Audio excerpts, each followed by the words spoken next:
Então, sem mais delongas, abra a tua Bíblia comigo em Gênesis capítulo 22, por gentileza. Primeiro livro da Bíblia, livro de Gênesis, capítulo 22. Nós vamos ler do verso 1 em diante, até o verso... vamos vendo aí, mas acho que até o verso... Deixa eu ver aqui. Até o verso 16. Verso 1 até o verso 16. Diz assim o texto: Passados esses acontecimentos, Deus submeteu Abraão a uma prova. Repita comigo: Deus submeteu Abraão a uma prova. Guarde essa palavra, prova. Convocando-o, dizendo: Abraão, Abraão, ao que respondeu: Eis-me aqui. Pode ser, acho que a tradução NVI mesmo, que fica mais fácil da leitura, né? A King James, ela é meio complexa. Fazendo favor. Aí verso 2 vai dizer assim: Então Deus continuou dizendo: Pegue o seu filho, o seu único filho Isaque, a quem você ama, e vá para a região de Moriá. Sacrifique-o ali como holocausto em um dos montes que eu lhe indicarei. Verso 3. Então Abraão se levantou cedo pela manhã, preparou o seu jumento, tomou consigo 2 dos seus servos, Isaque, o seu filho. Depois de cortar lenha para o holocausto, partiu em direção ao lugar que Deus lhe havia indicado. No terceiro dia, Abraão ergueu os olhos e viu o lugar ao longe. Disse aos seus servos: Fiquem aqui com o jumento, enquanto eu e o rapaz vamos até lá. Depois de adorar, voltaremos. Abraão pegou a lenha para o holocausto e colocou sobre Isaque, seu filho, enquanto ele mesmo carregou a brasa, a faca com as próprias mãos. Caminhavam os dois juntos. Quando Isaque disse a Abraão, seu pai: Meu pai? Sim, meu filho, aqui estou. Abraão respondeu. Isaque perguntou a brasa: A lenha estão aqui, mas onde está o cordeiro para o holocausto? Respondeu Abraão: Deus mesmo há de prover o cordeiro para o holocausto. Repita comigo: Deus há de prover. Guarde essa palavra: prover, provisão. Cordeiro para o holocausto, meu filho. Os dois continuaram a caminhar juntos. Quando chegaram ao lugar que Deus lhe havia indicado, Abraão construiu um altar e sobre ele arrumou a lenha. Amarrou Isaque, o seu filho, e o colocou sobre o altar em cima da lenha. Então Abraão estendeu a mão, pegou a faca para sacrificar o filho. O anjo do Senhor, porém, o chamou do céu, dizendo: Abraão, Abraão. Sim, aqui estou, respondeu ele. Não estenda sua mão contra o rapaz, disse o anjo. Não lhe faça nada. Agora sei que teme a Deus, porque não negou dar a mim o seu filho, o seu único filho. Abraão ergueu os olhos e eis que viu um carneiro preso pelos chifres em um arbusto. Foi até lá, tomou o carneiro e o sacrificou como holocausto em lugar de seu filho. Abraão chamou aquele lugar: O Senhor proverá. Repita comigo: O Senhor proverá. Não precisa continuar repetindo, por isso até hoje se diz: No monte do Senhor se proverá. Verso 15. Pela segunda vez o anjo do Senhor chamou do céu a Abraão, e verso 16 e último. E disse: Juro por mim mesmo, declara ao Senhor, que por ter feito o que fez, não me negando o seu filho, o seu único filho, tem mais o 17. Esteja certo de que o abençoarei e farei a sua descendência tão numerosa como as estrelas dos céus, como a areia da beira do mar. A sua descendência conquistará as cidades dos teus inimigos. Amém? Queridos, essa passagem é uma passagem muito conhecida. Se eu perguntasse aqui, nem vou fazê-lo, mas se eu perguntasse aqui, quem já conhecia essa passagem? A passagem de Abraão e Isaque, ou o sacrifício, quase sacrifício de Abraão, ou do seu filho Isaque, né? Feito pelo pai Abraão. Eu creio que todo mundo levantaria a mão, porque é uma passagem extremamente conhecida, mas vamos ser sinceros, é uma passagem um pouco assustadora, não é não? Quem aqui é pai e mãe? Levanta a mão para eu ver, fazer uma pesquisa rápida. Irmão, você pai e mãe que lê essa passagem, não dá uma angústia no coração? Sendo sincero, não dá um negócio ruim na gente, só de ler? Só de pensar nessa realidade? Vamos ser sinceros, irmão, sem nenhuma hipocrisia, sem nenhum super crente aqui, só seres humanos, homens e mulheres, de carne e osso. Quando você lê essa passagem, você não fica um pouco assim, que estranho, que ruim. Pensar em pegar o filho, porque Deus pediu para levar a Moriá e sacrificá-lo. É um negócio ruim. Fica ruim para a gente. Por quê? Porque essa passagem ela é estranha. Essa passagem ela é um pouco complexa de ser compreendida. Se a gente apenas lê-la superficialmente, se a gente não entender o motivo, a motivação, o escritor, os primeiros ouvintes, o porquê de tudo isso ter sido escrito. Então, nessa noite eu quero falar um pouquinho sobre isso e mais. Eu quero que a gente trabalhe um pouco aplicando nessa mensagem, não apenas uma grande prova, porque essa foi talvez uma das maiores provas do Velho Testamento feito por um homem. Uma das maiores provas que um personagem bíblico velho testamentário nos dá como lição. Abraão indo sacrificar o seu filho. É uma grande prova. Mas mediante essa grande prova, existiu uma grande promessa antes dela. E durante essa grande prova, ou enquanto ele estava indo sendo provado, Deus enviou uma grande provisão. Então é sobre isso que nós vamos falar hoje. Se você puder, repita assim comigo o tema dessa mensagem, não sei se vai dar tempo, acho que não sei se ficou salvo aí, que é o mesmo de hoje cedo. Diga assim comigo: prova, provisão e promessa. Vamos repetir mais uma vez para gravar? Diga prova, provisão e promessa. Irmão, esse é o tema da mensagem hoje: prova, provisão e promessa. Porque para toda prova sempre haverá uma promessa antes, e para toda pessoa que tem uma promessa, mesmo que passe pela prova, sempre haverá provisão. Eu já estou profetizando aqui, eu não sei qual é a realidade que você tem vivido, mas existe uma promessa na minha e na tua vida, e eu vou te mostrar biblicamente isso. Eu não estou apenas falando de promessas que nós estamos acostumados, eis que te digo, meu servo, não é apenas esse tipo de promessa.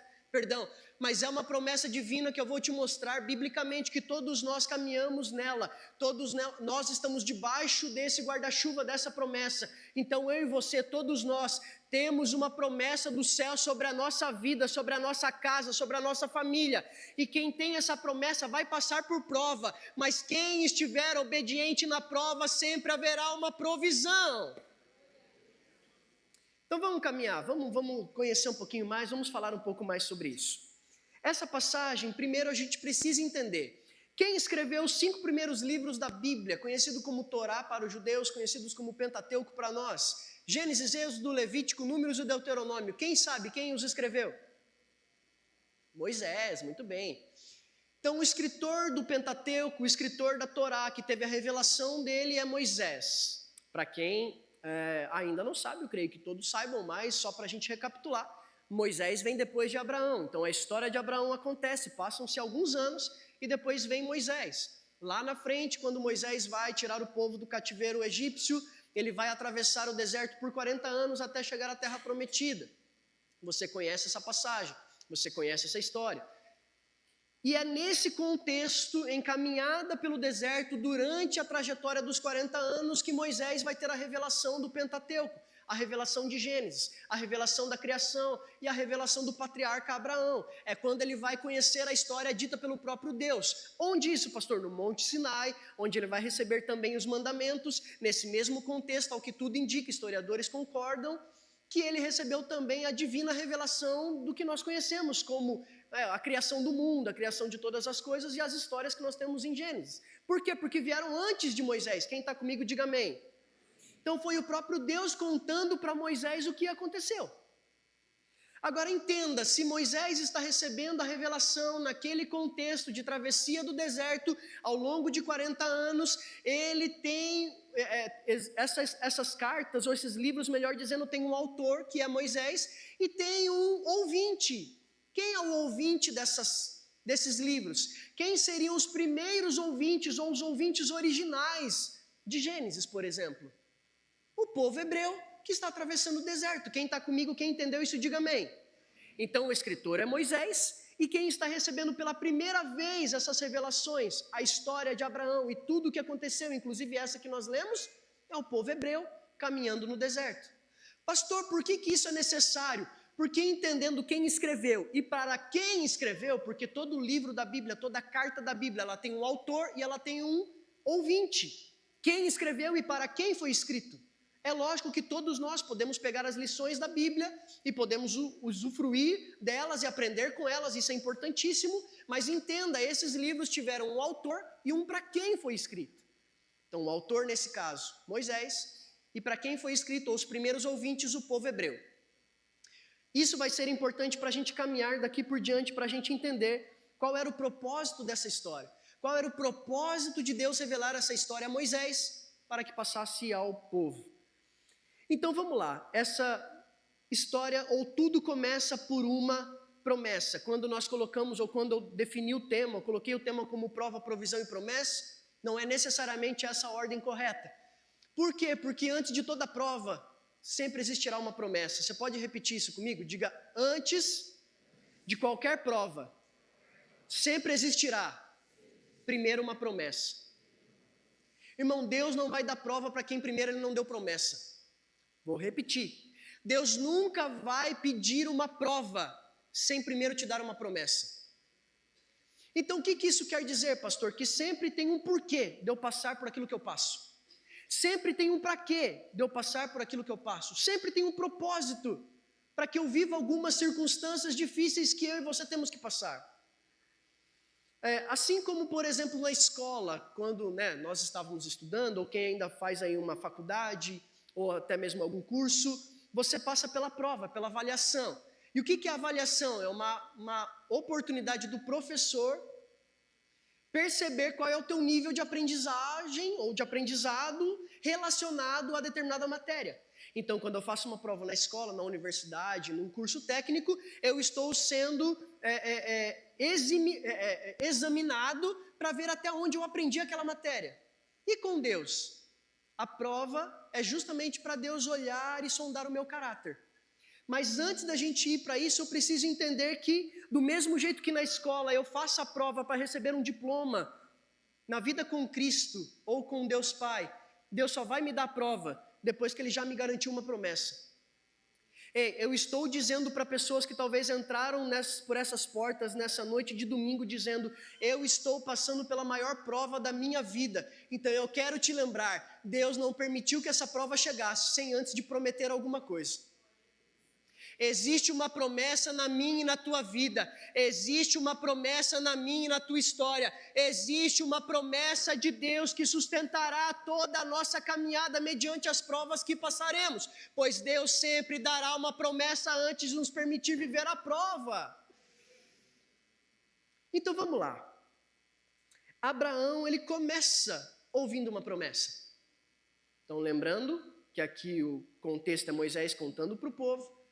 Mas a história está falando de Abraão. Então Abraão, que aqui no capítulo 22 que nós lemos, vai ouvir de Deus dizendo, vai lá e sacrifica o teu filho. Primeiro, em capítulo 12 de Gênesis, vai dizer que Abraão é chamado por Deus pela primeira vez, quando ele está na cidade de Harã, saindo de Ur dos Caldeus. E lá ele vai ouvir a voz de Deus dizendo assim, Abraão, sai da tua terra, da tua parentela, vai para a terra que eu te mostrarei, farei de ti uma grande nação, abençoarei os que te abençoarem, amaldiçoarei os que te amaldiçoarem, em ti serão benditas todas as famílias da terra. Diga assim comigo, promessa. Irmão, tudo na história começa por uma promessa. A história de Abraão começou por uma promessa. É Deus chamando Abraão e ele não chamou Abraão para falar assim, você vai fazer alguma coisa para mim. Não, ele chamou dizendo assim, eu vou te fazer uma grande nação, eu vou te abençoar, eu vou te levar daqui, eu vou te fazer viver um sonho, eu vou te fazer viver uma realização. Ei, eu estou falando para gente que já ouviu uma grande promessa de Deus. Nunca se esqueça da promessa que Deus te prometeu, pois ele não é homem para mentir, nem filho do homem para se arrepender. Tudo que Deus promete, Ele cumpre.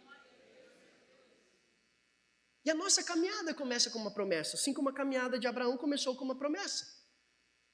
E de Gênesis 12 para Gênesis 22, que é a passagem que nós lemos, onde sai a promessa, até praticamente aí o capítulo 21, na verdade, que conclui-se a promessa, o nascimento de Isaac, nós estamos falando de cerca de 25 anos de diferença. Então, entre Deus prometer a Abraão uma descendência e Deus cumprir ou iniciar essa descendência, cumprindo o nascimento do seu filho Isaac, levaram-se 25 anos. Abraão, com 75, sai da sua terra e parentela, aos 100 anos de idade ele vai ser pai de Isaac. Por que eu estou dizendo isso? Porque também a promessa não é um passe de mágica, irmão. Promessa de Deus também não funciona sem propósito e sem processo. Então, eu preciso entender que mesmo Deus me prometendo, Deus possivelmente não vai cumprir no dia seguinte. Deus vai me preparar para receber a promessa que ele me prometeu. Então preste atenção, mesmo que a promessa pareça estar demorando, como foi o caso de Abraão, que parece que demorou muito, 25 anos. Mas não é que demorou, chegou na hora certa. Por causa que Abraão só estaria pronto para viver a prova depois de 25 anos, suportando o processo da promessa. Ei, enquanto a promessa não se cumpre, é Deus me preparando para viver algumas provas que eu viverei lá na frente, mas com a consciência de que aquele que me prometeu é fiel e justo para cumprir. Quem está entendendo essa mensagem até aqui, diga amém.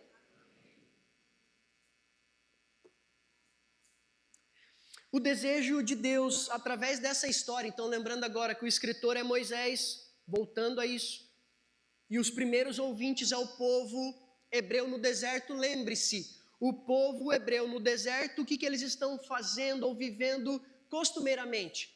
Murmuração e desconfiança, sim ou não? É um povo que vira e mexe, estava falando assim, nós vamos morrer no deserto. Agora nós estamos com fome, Deus esqueceu da gente. Agora Deus vai matar a gente de sede. Deus esqueceu da gente. Agora o povo que está lá na terra é muito grande e forte. E sempre, era murmuração e desconfiança. Murmuração e desconfiança. Agora você entende por que Deus deu a revelação a Moisés? Para falar para aquele povo sobre Abraão? Sabe o que Deus está falando através de Abraão para o povo? Ei, Abraão demorou 25 anos para viver a promessa, mas nunca perdeu a fé. Sabe o que Deus está falando para aqueles primeiros ouvintes? Ei, vocês que estão reclamando porque vocês estão há 40 anos andando no deserto, Moisés levou 25 anos, o patriarca de vocês levou 25 anos para começar a cumprir a promessa na vida dele. Então o que essa palavra começa a ser ministrada no coração deles e também que esteja no nosso coração é que nem sempre a promessa será rápida, mas ela sempre vai se cumprir. Nem sempre ela chegará na hora que eu desejo, na hora que eu espero, na hora que eu quero. Mas se eu confiar e esperar no Senhor, a promessa vai se cumprir, porque Ele não mente. Aquilo que Ele promete sempre Ele cumprirá. Agora, pastor, e para nós? Que aqui a promessa de Abraão era o filho, era a descendência, e aquele povo já era o cumprimento da descendência. Que agora era um povo de cerca de 2 ou 3 milhões de hebreus, ou seja, a descendência de Abraão, que estavam rumo à terra prometida. E para nós? Para nós também existe uma grande promessa. Queridos, eu quero que isso seja muito claro para nós nessa noite, que eu não estou falando apenas de promessas momentâneas, circunstanciais e pessoais. Vou repetir, não estou e não estarei falando hoje aqui, nesse momento pelo menos, sobre promessas necessariamente pessoais, particulares e passageiras. Como, por exemplo, alguém que diga assim, eu tenho uma promessa na minha vida ou na minha casa, na minha família, do Senhor salvar a minha família. Amém, irmão? Pega firme essa promessa e receba isso. Não estou falando de alguém que diga assim, eu recebi uma promessa ainda quando adolescente, quando jovem ou quando criança, que Deus me levaria para ministrar para gerações, ou que eu seria levado até fora do país para ministrar, que Deus tem um ministério para mim, que Deus me chamou para curar pessoas, para orar por cura. Pode ser aí, glória a Deus e vai nessa, irmão, acredite. Mas não é essa promessa que eu estou falando. Eu quero que nós entendamos e voltemos a valorizar isso. A maior promessa do Evangelho é uma única promessa. E nós vamos ler isso. Coloca para mim, Cauê, por gentileza, 1 João, primeira carta de João, capítulo 2, verso 24 e 25. Diz assim o texto. Permaneça em vocês o que ouviram desde o princípio. O que ouviram desde o princípio? O que ouviram desde o princípio permanecer em vocês, também vocês permanecerão no Filho e no Pai. Qual é?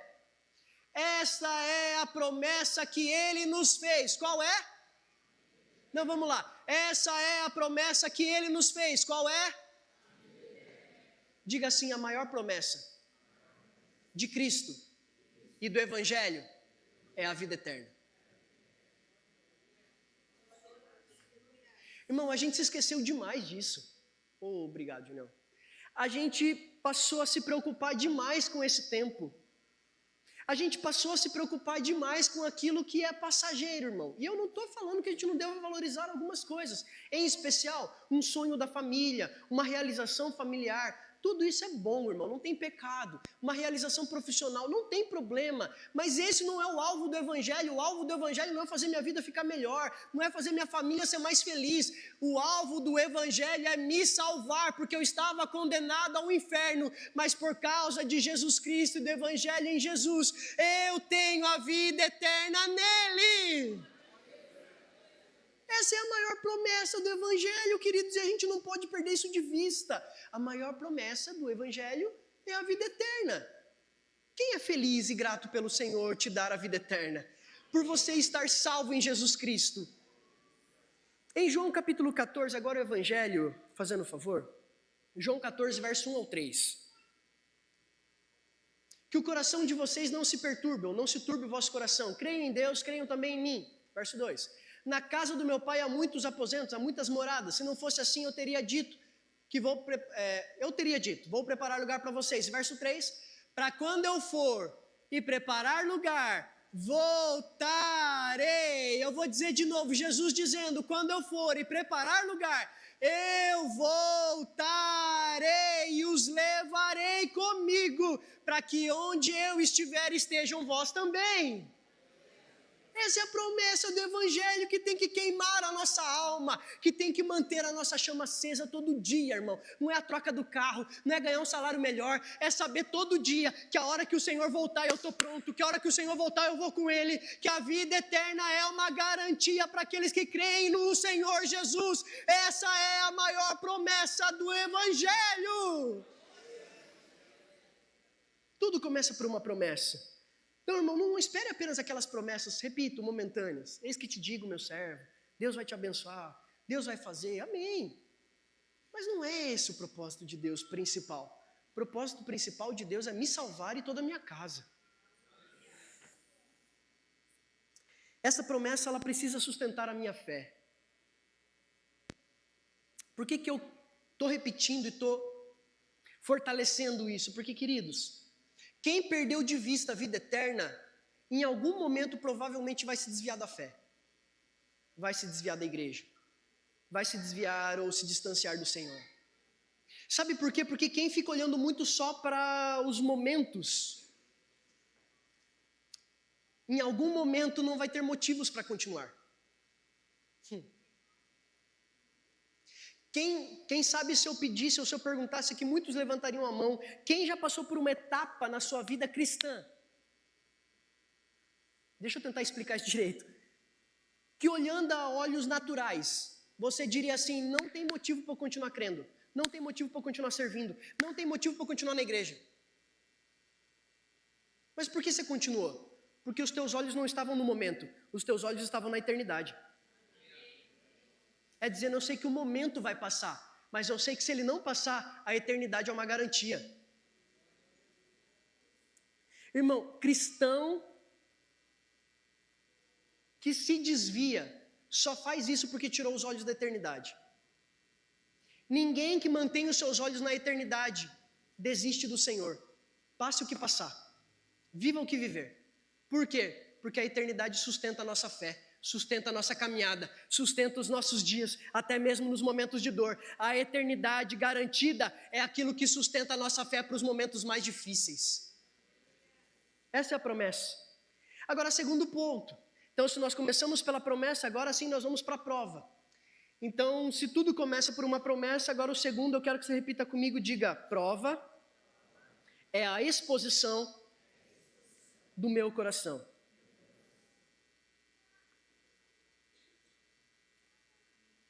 Lembrando novamente que o texto foi escrito por Moisés e os ouvintes originais eram o povo hebreu, Deuteronômio 8:2, por gentileza.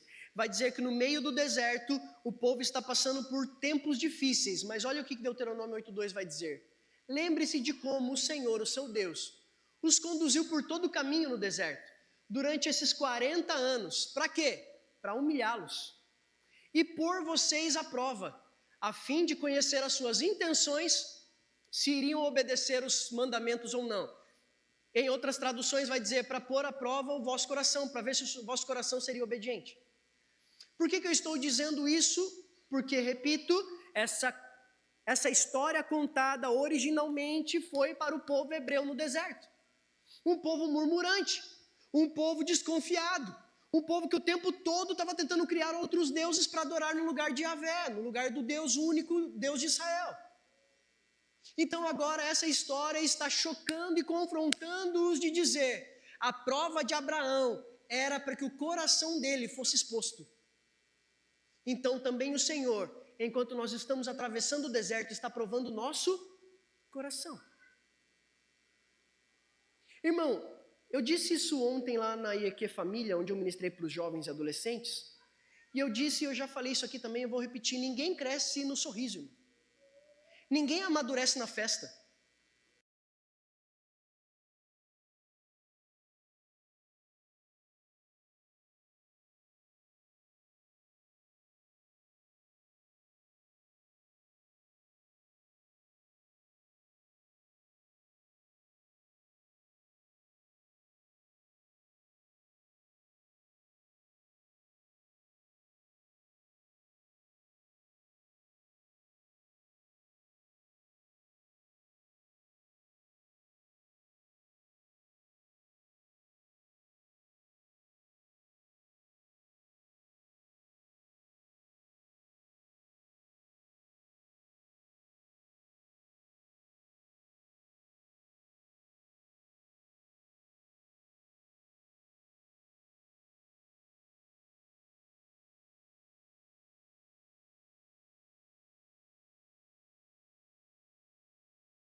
Tudo diferente daquilo que eu aprendi no domingo.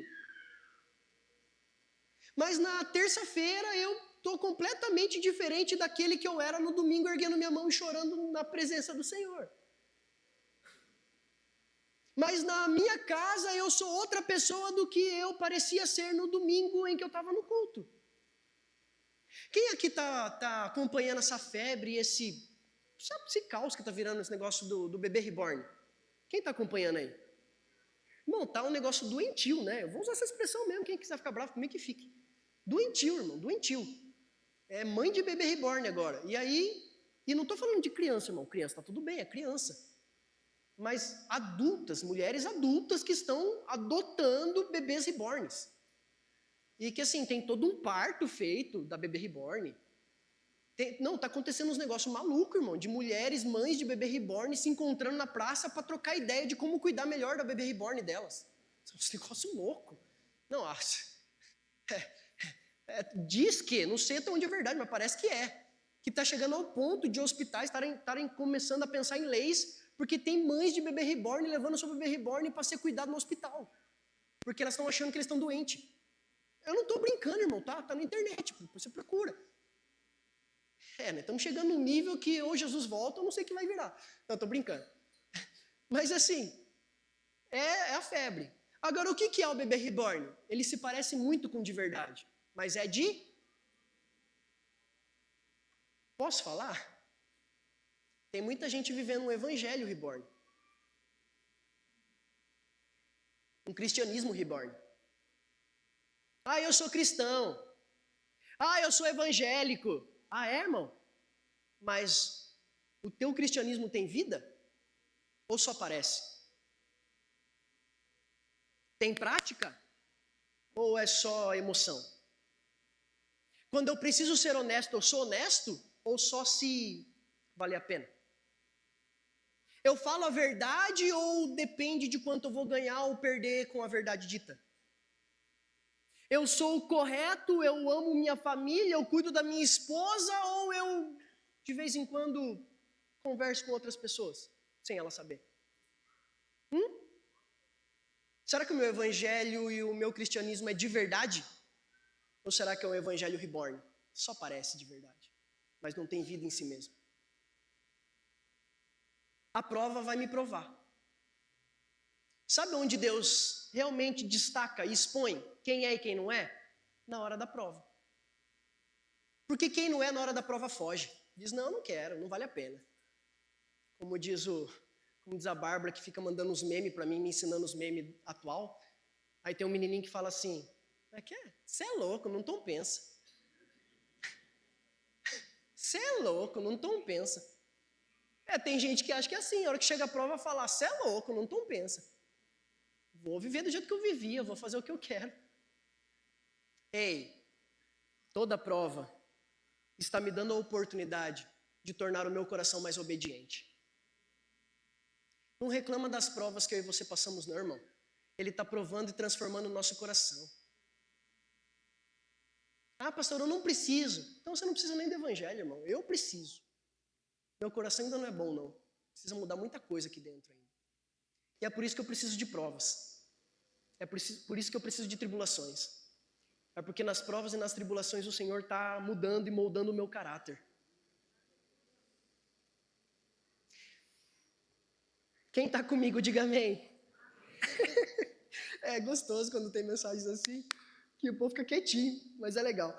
Vamos lá. Olha que interessante isso aqui. O primeiro chamado de Abraão foi em Gênesis 12. E quando Deus chama Abraão pela primeira vez, ele vai dizer, sai da sua terra, da sua parentela, vai para a terra que eu te mostrarei. O porquê que Deus estava fazendo isso? Para quem não sabe, eu vou trazer um contexto rapidinho, um resumo dessa história. Capítulo 11 de Gênesis vai dizer que Terá, o pai de Abraão, tinha 3 filhos. Abraão, Naor e Harã. Harã, ainda jovem, ou pelo menos já tinha um filho, mas ainda jovem, ele morre. Harã morrendo, Terá, seu pai, fica angustiado ali na sua terra pela morte do seu filho.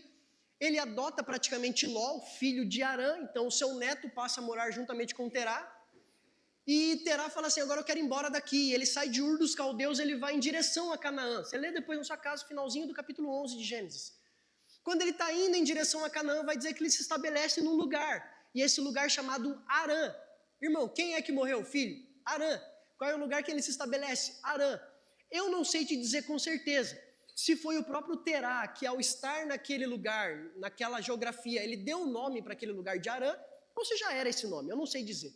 Mas, todavia, entretanto, eu posso conjecturar que Terá, que agora sai de Ur dos Caldeus, leva Ló, e junto com Ló também Abraão e Sara, ou Abrão e Sarai na época, eles saem junto com Terá, seu pai, e eles se estabelecem nesse lugar. Agora, em Harã, vai dizer que Terá, o pai de Abrão, morre. Então agora Abraão tem um irmão morto, jovem, que deixou um filho chamado Ló, seu sobrinho, que agora vai ser basicamente seu filho, criado como um filho dentro de sua casa. E agora o seu pai, Terá, também morreu. E ele está num lugar que nem é a sua cidade natal, Ur dos Caldeus. E é nesse lugar que Deus vai chamar dizendo, Abraão, sai da tua terra e da tua parentela e vai para uma terra que eu te mostrarei. O que Deus está convidando Abraão é mais do que sair de uma geografia. Deus está chamando Abraão para abrir mão de um passado, de uma angústia, de um luto, de uma dor. Quem está me entendendo, diga amém.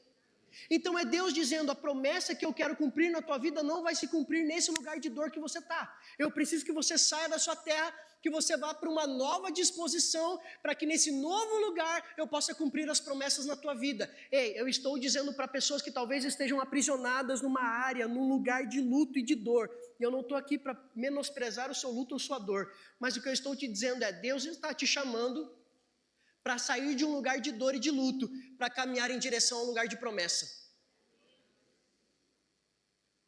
Deus sabe quanto dói. Ele não menospreza a nossa dor, ele não é insensível, mas ele não quer que a gente morra, assim como o pai de Abraão morra na nossa dor. Ele quer que a gente caminhe em direção a Canaã, que é a terra prometida. Então o primeiro convite de Deus a Abraão é para deixar o seu passado. Repita comigo, o primeiro convite de Deus para Abraão é para deixar o seu passado. E Abraão confiou, irmão. No mesmo dia, no mesmo instante, vai dizer que Abraão pega a sua mala, as suas coisas e vai embora. E parte. Agora preste atenção nisso aqui. O segundo chamado de Deus a Abraão, capítulo 22 que nós lemos. Agora é um novo chamado, um novo pedido de Deus. A promessa é, eu farei de ti uma grande nação. Quem é o único filho que Abraão tem? Isaque. Agora Deus no capítulo 22 vai dizer, Isaque, dá-me o seu filho, o seu único filho, e sacrifique a mim. Repita assim comigo e marque isso, se você puder, anote isso. Diga assim, o segundo chamado de Deus a Abraão é para Abraão abrir mão do seu futuro.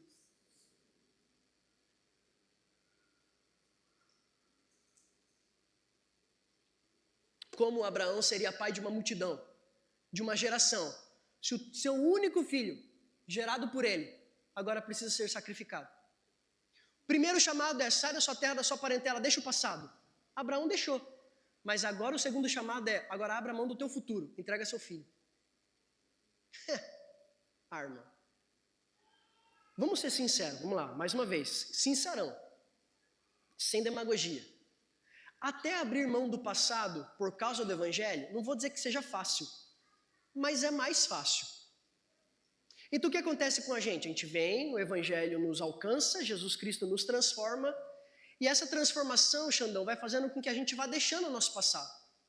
O que deixando o passado? Às vezes a gente vai trocando algumas amizades, a gente vai deixando algumas atitudes, a gente vai deixando algumas ações que a gente tinha. Então aquele que bebia não bebe mais, aquele que fumava não fuma mais, aquele que, sei lá, tinha qualquer outro tipo de vício agora já não tem mais, aquele que falava palavrão já não fala mais, aquele que mentia já não mente mais, aquele que traía já não trai mais. Por quê? Porque o passado está sendo deixado de lado.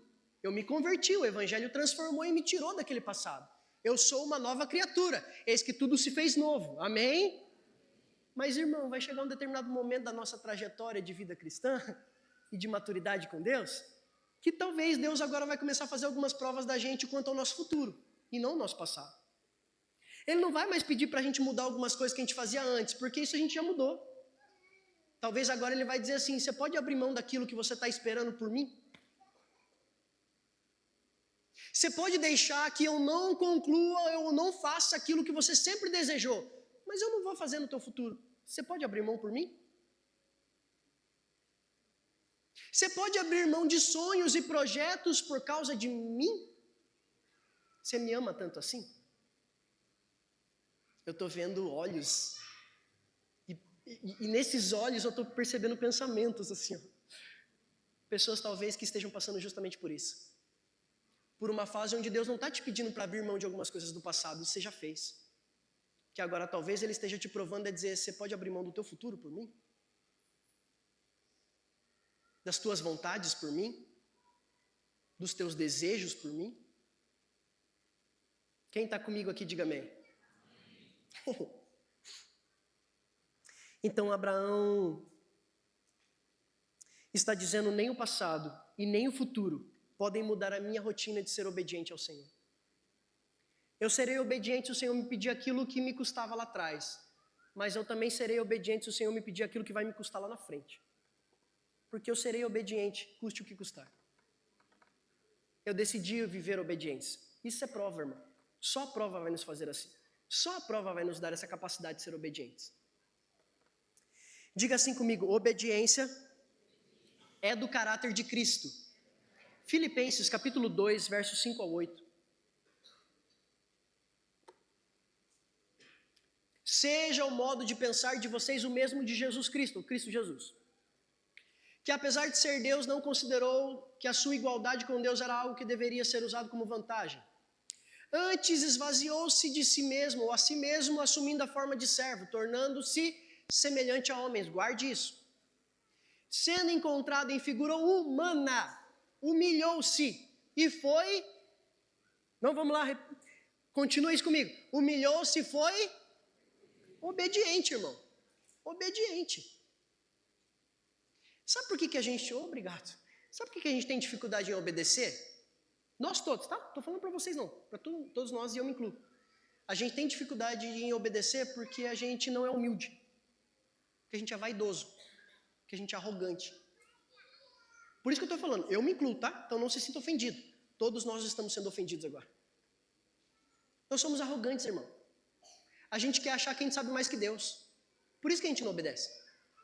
Ah, não, Deus está errado. Isso daí Deus está errado. Não, isso aí não. Deus errou. Não pode ser. Não, isso não, Deus. Não, o senhor não sabe o que o senhor está fazendo. Não, deixa que eu sei.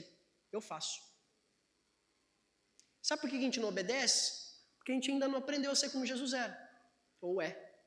Humilde o suficiente para ser obediente. Diga assim comigo: quem é humilde sempre será obediente. E aí alguém pode dizer: ah, não, pastor, mas era Jesus, né? Mas aqui o texto está dizendo, ó, foi encontrado em forma humana. Aqui não era o Jesus Deus, que era Jesus homem. E se Jesus homem pôde ser obediente como foi, eu também posso. Vou repetir, se Jesus em forma humana pôde ser obediente, eu também consigo. Eu estou falando para gente que quer mergulhar mais fundo, eu estou falando para gente que quer viver o evangelho na integralidade, eu estou falando para gente que não quer fazer de conta que é evangélico ou cristão, eu estou falando para gente que veio nessa noite para matar a sua própria carne e para viver segundo a vontade do Espírito Santo. Então nessa noite erga a sua mão se você deseja fazê-lo e diga assim: Senhor, me ensina a ser humilde e obediente como o Senhor Jesus é.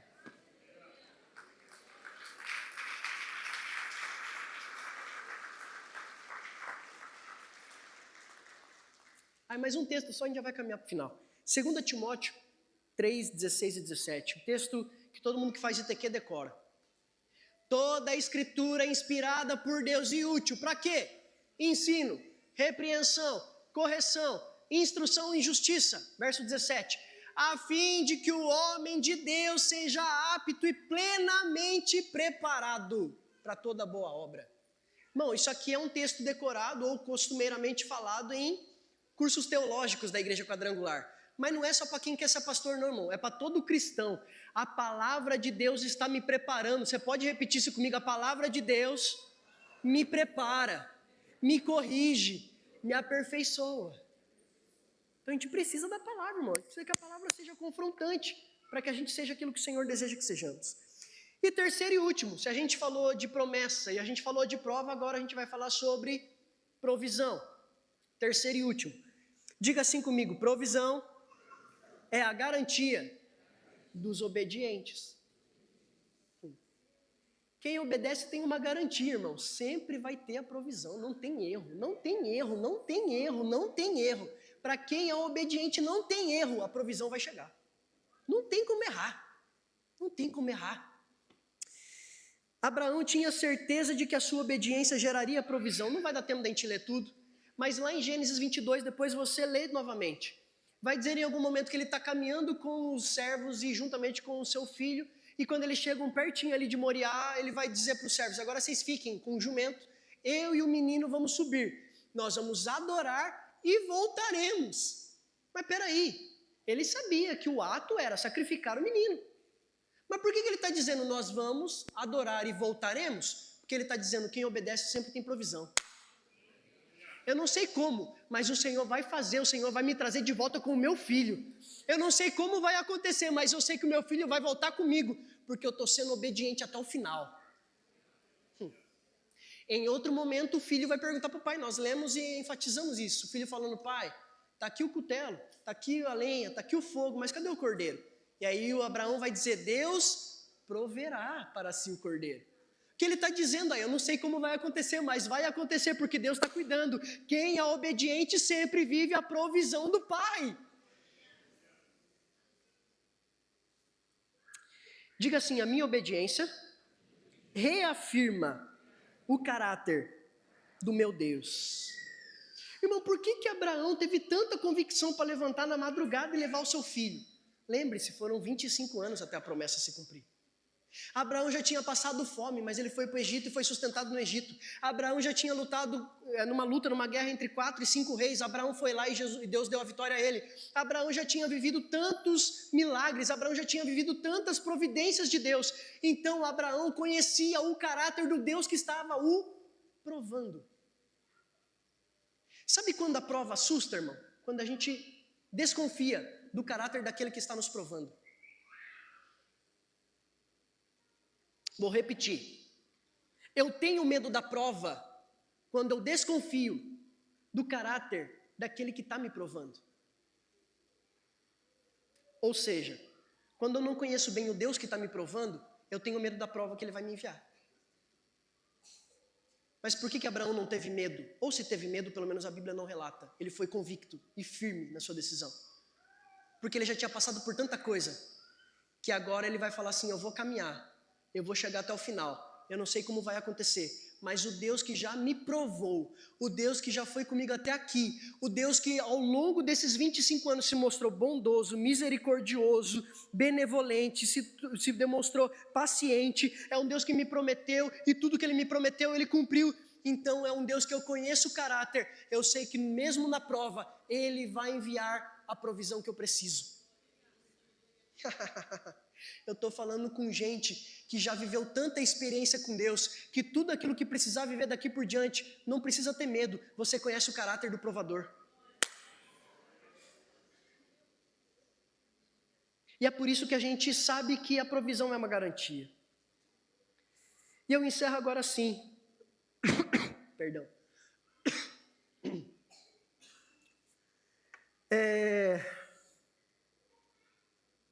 Deus ele requeria um sacrifício de Abraão. Ou seja, ele pediu um sacrifício a Abraão. E esse sacrifício foi entregue, irmão. Não, pastor, não, o senhor está errado. Abraão não sacrificou Isaac. Não, nós conhecemos a história, nós lemos a história. Isaac voltou para casa, o anjo disse: não faça isso. O anjo não deixou o cutelo descer, não deixou a faca descer. Então o filho não foi sacrificado, não teve sacrifício. Teve. Só não foi Isaac. Mas o sacrifício aconteceu. Sabe o que aconteceu ali? Uma tipificação do que seria com Cristo. Uma obra substitutiva. Alguém que morreria no lugar de outro alguém. Um ser que morreria no lugar de outro ser. Quando Abraão está com o cutelo e o anjo diz: não faças tal coisa, porque agora eu conheço o teu coração e sei que me obedeces.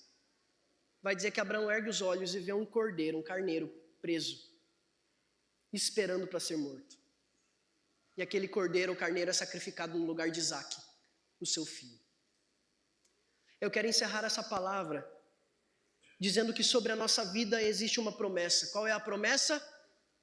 Vamos lá, nós já aprendemos qual é a promessa? A vida eterna. Mas entre essa promessa e o cumprimento dela, ou seja, quando tudo se findar e nós estivermos verdadeiramente com Ele, existirão algumas provas no meio da caminhada. Enquanto nós não chegarmos nesse dia em que nós veremos o Senhor face a face, E eu estou ansioso por esse dia. Quem está comigo? Quem está comigo?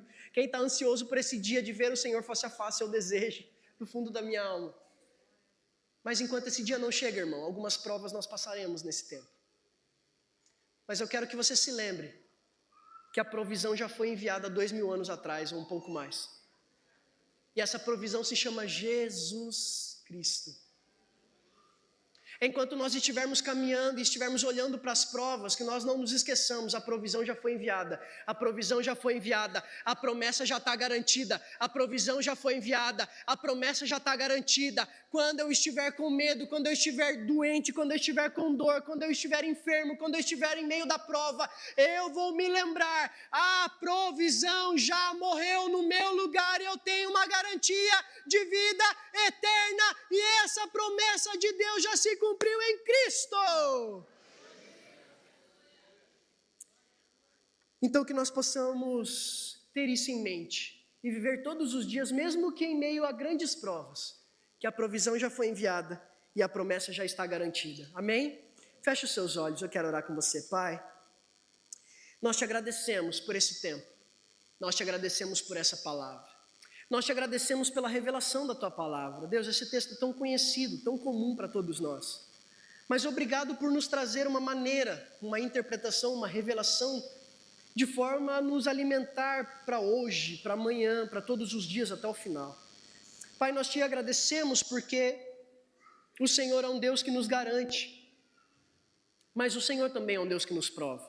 E nós somos gratos a Ti por isso, porque nós não somos provados por Ti apenas nos sorrisos, pelo contrário, nos dias de sorrisos nós aproveitamos, nos dias das festas nós celebramos, nós aproveitamos, mas são nas provas, nos dias difíceis, nas lágrimas que o Senhor está aprofundando a nossa raiz, o Senhor está mudando e moldando o nosso caráter.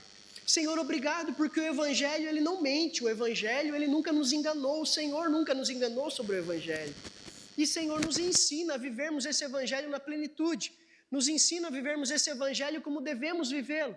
Um Evangelho verdadeiro, um Evangelho vivo, um Evangelho que cobra, um Evangelho que muda, um Evangelho que cura, um Evangelho que transforma, um Evangelho que apenas não me emociona, mas um Evangelho que amanhã vai me fazer um homem melhor, uma mulher melhor, uma pessoa melhor, um pai melhor, uma mãe melhor, um marido melhor, uma esposa melhor, um funcionário melhor, um patrão melhor, um profissional melhor, um homem e uma mulher de caráter diferente.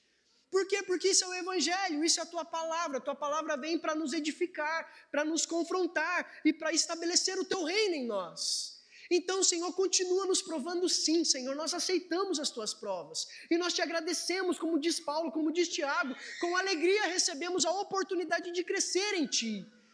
Mas, Senhor, que o Senhor cada dia mais possa nos ajudar a conhecermos o Teu caráter, a experimentarmos de quem Tu és, para que quando a prova chegar a gente saiba o Deus que estamos servindo e o Deus que está nos provando.